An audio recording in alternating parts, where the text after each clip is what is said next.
بسم اللہ الرحمن الرحیم۔ سلسلہ وہی ہے باتیں میڈیا کی، اور آج یہ اس سلسلے کا 169واں 169th پروگرام ہے، اور عید الفطر کا آج دوسرا دن ہے۔ آج ملک کے ممتاز صحافی اور شاعر اور ادیب حضرت آغا شورش کاشمیری کی ایک غزل عیدی کے عنوان سے سن 1965 میں ان کے رسالے چٹان میں شائع ہوئی تھی۔ مجھے بڑی مناسب لگی عید الفطر کے حوالے سے آج آپ کی گوش گزار کر رہا ہوں۔ امید ہے مجھے کہ آپ کو یہ ان کی غزل بہت برمحل نظر آئے گی۔ سنیے۔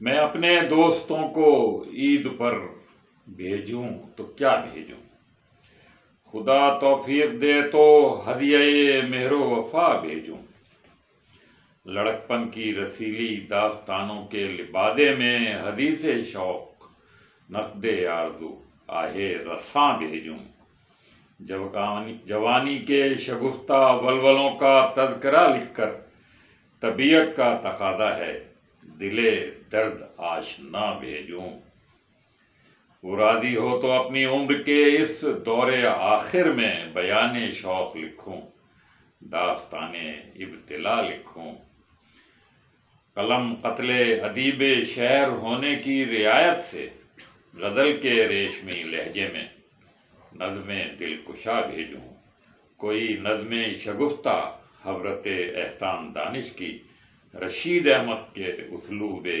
دلارا کی ادا بھیجوں، زباں میں رنگ مرزا پیرائے حالی میں اس سے آتشیں میں نغمہ بہجت فضا بھیجوں، لاہور کی بادشاہی مسجد کے ارد گرد کے حوالے سے یہ 2-3 شعر ہیں اسی میں۔ برہنہ قصبیوں کو عید کے ہنگام عشرت میں فقیہوں کی قبائیں پھاڑ کر بندے قبا بھیجوں، تماشا ہائے عصمت اور عالمگیر کی مسجد خدا کے نام بھی ایک محضر آہو بکا بھیجوں، میری عیدی مذاق عام سے ہو مختلف شورش، میری عیدی مذاق عام سے ہو مختلف شورش، رفیقان قلم کو ڈٹ کے لڑنے کی دعا بھیجوں۔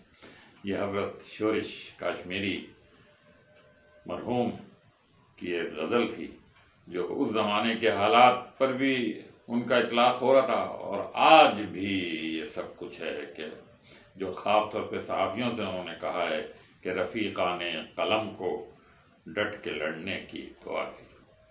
انشاءاللہ پھر کسی اور ایسے ہی نظم اور کسی غزل کے ساتھ انور سعید آپ کی خدمت میں پھر حاضر ہوں۔ اب اسے اجازت دیجیے۔ اللہ حافظ۔